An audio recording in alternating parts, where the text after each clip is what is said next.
في البداية كده حابين نأكد إن مفيش أجدع من المصريين ولا طيبة المصريين، في أي مكان وفي أي وقت مش هتلاقي أجدع من المصري. الدليل على كلامنا ده الراجل المصري اللي في الفيديو بتاعنا اللي قلب الدنيا على السوشيال ميديا بعد اللي عمله مع واحدة ست. طيب إيه اللي عمله المصري ده وخلى الكل يتكلم عليه؟ طيب مين الست اللي أخدها بيته وليه أخدها أصلا؟ كل ده هنعرفه مع بعض في الفيديو ده، فخليكم معانا.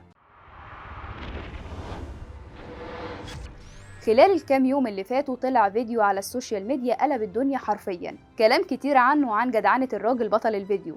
لما دورنا اكتشفنا ان الراجل مصري واحد زيه زيكم، بس الاختلاف بينه اننا عايشين في مصر وهو عايش في الكويت، واللي كانت السبب اصلا في الكلام عنه. ليه بقى؟ الحكاية بكل بساطة ان الراجل المصري ده كان ماشي في الشارع في الكويت، فجأة وبدون اي مقدمات لقى قدامه واحدة ست معاها عيلين.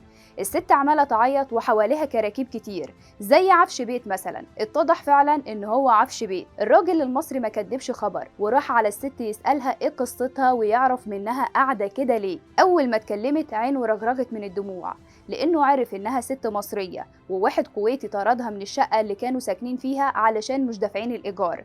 على فكرة هي مش دافعة الإيجار عندي يعني ولا حاجة، لأ، هي بالفعل مش لاقية ولا قرش تعيش منه.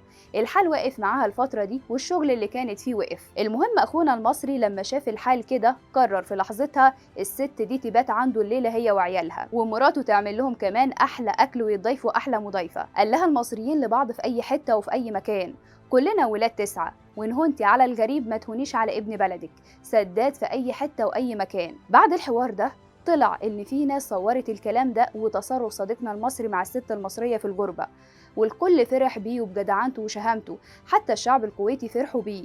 ما هو طلع راجل وشهم وسطيهم، ما هم برضه بيفتخروا بالحاجة الحلوة للمصريين. نسيت أقول لكم الراجل المصري ده ما استكفاش بس إنه ياخد الست تبات عنده هي وعيالها ويعشيهم، لا ده كمان الراجل طلع عنده شهامة صح، وحاليا بيدور لهم دلوقتي على شقة حتى لو صغيرة، المهم ان تقدر الست تبات فيها هي وعيالها، ويفرشها لهم كمان مش اي فرش، لا ده هيبقى فرش معتبر. على فكرة في ناس كمان من الكويت دلوقتي بيحاولوا يلموا من بعضهم فلوس ويجيبوا هم شقة ويفرشوها للست المصرية، وكمان في كام واحد كويتي بيدور على فرصة شغل ليها مناسبة ما تخليهاش تتهان كده تاني، ويا رب ما تتهان. في بعض الكويتيين اللي طالبت الحكومة الكويتية نفسها ان هي اللي توفر فرصة عمل للست وبيت ليها كمان، واكل وشرب يروح لها شهريا باعتبارها مساعدة لمسكين. في النهاية وقبل ما ننهي الفيديو ده احنا حابين نشكر المصري اللي شرف كل المصريين في الكويت وساعد واحدة مصرية مش مقتدرة، وكمان بنشكر أهل الكويت على الكرم ومحاولتهم مساعدة الست. الخير بيتقابل بخير،